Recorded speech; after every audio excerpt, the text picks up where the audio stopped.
a locomotive. Hulk! Smash!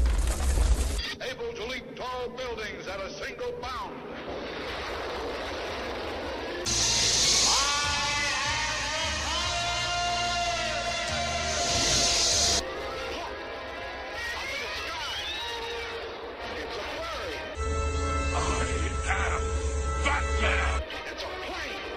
There's more to them than meets the eye.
Hey there, boils and ghouls, Red Hot Chili Peppers, kicking off Chuckles Crypt here on Rhode Island Free Radio.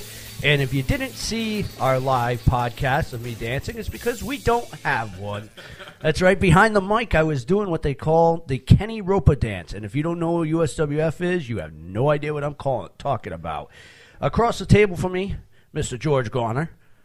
To the right, Nurse Misery. And to the left, of course, Tony Jones. You were just doing what I like to call white man dancing. Yeah, white man ain't got no rhythm. And this week, we're talking about the man that does have some rhythm. Last time we talked about Batman versus Superman. And I figured I could bring up some good points on both Batman and Superman. And you, the listeners, by listening to these verses that I'm going to give you, give me who you think would win. And whoever gives me a creative enough answer, I will provide a free Chuckles and Laugh Show DVD to you. And I'll autograph and all that other good stuff. We'll give you all the info where to get that from towards the end of the night. Batman, The Dark Knight. There's not much I can't say that you don't already know about the man, especially if you're a Chuckles Crypt fan. You know probably more about Batman than I do tuning into this, if it's possible. The Dark Knight is how I learned how to read, because as a young clown, I hated those things called books because there was too many letters to it.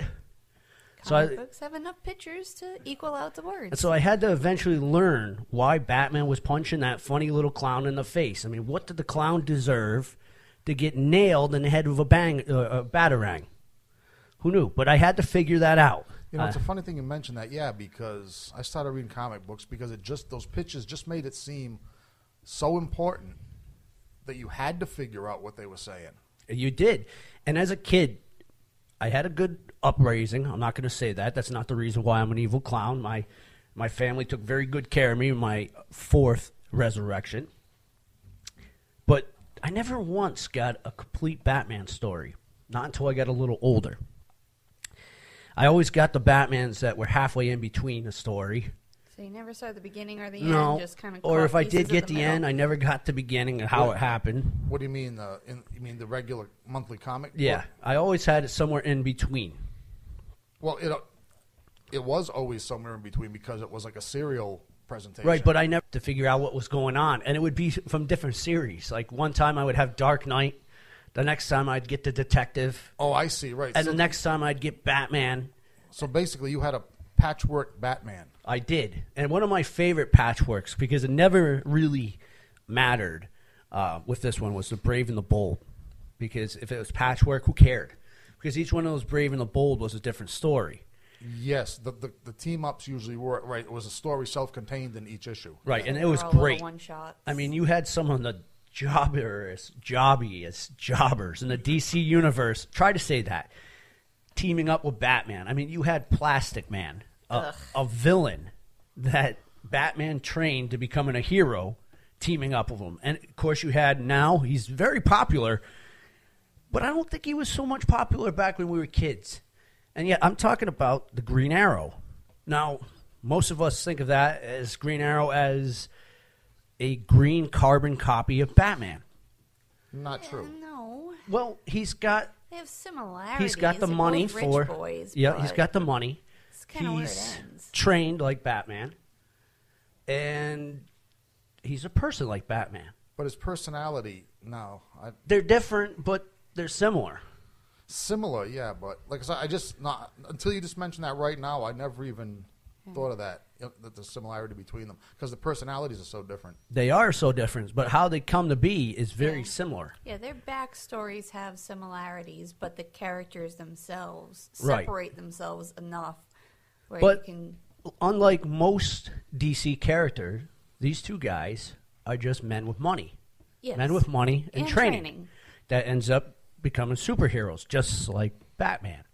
And that's one of the things I loved about The Brave and the Bold is you never knew who was going to be in that series. One of my favorite, Booster Gold. Everybody out there is going to get a chuckle, especially if you know who Booster Gold is, which is probably about four of you. slim. There's probably more that know who Plastic Man is than Booster Gold, but Which is sad. yeah, historical time traveling character, and it was DC's attempt at a comedian.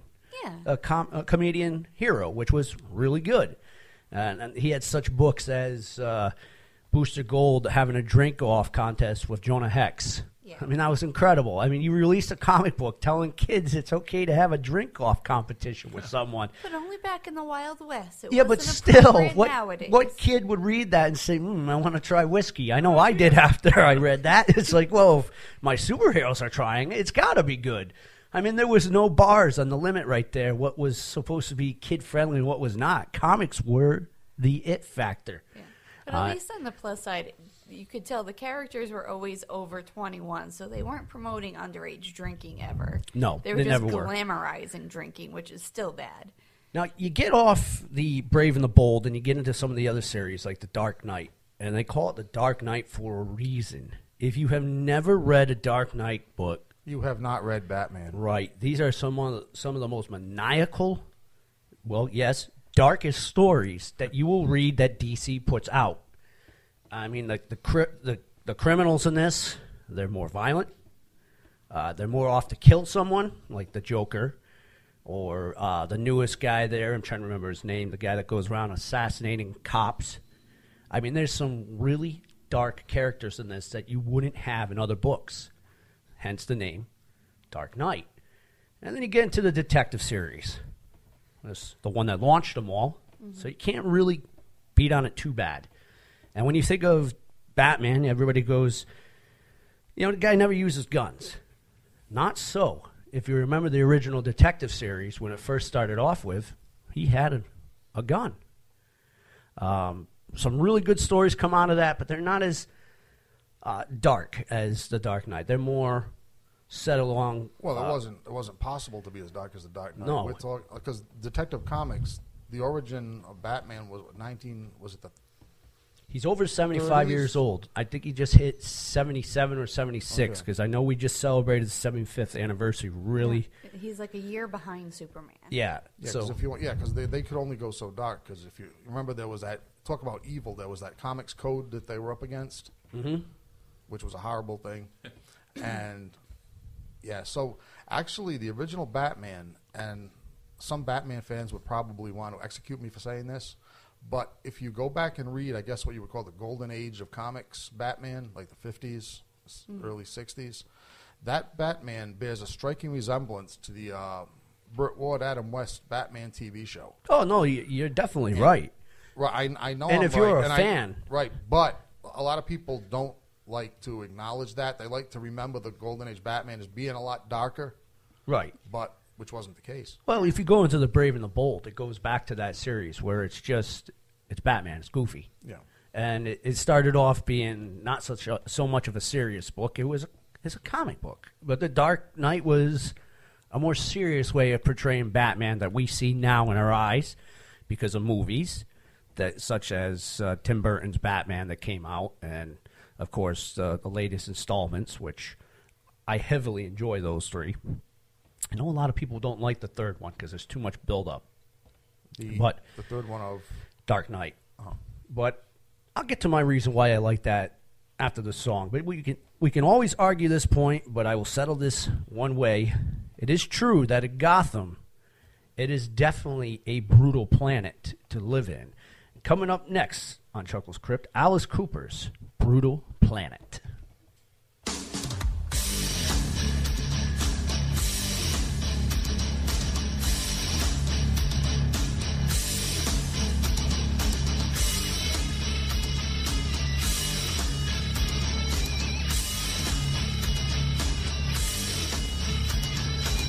We're spinning round on this ball of hate.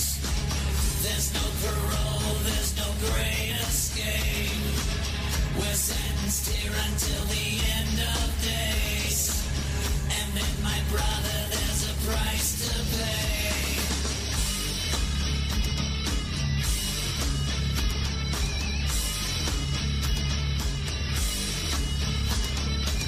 We're only human, we were born to die, without the benefit of reason why.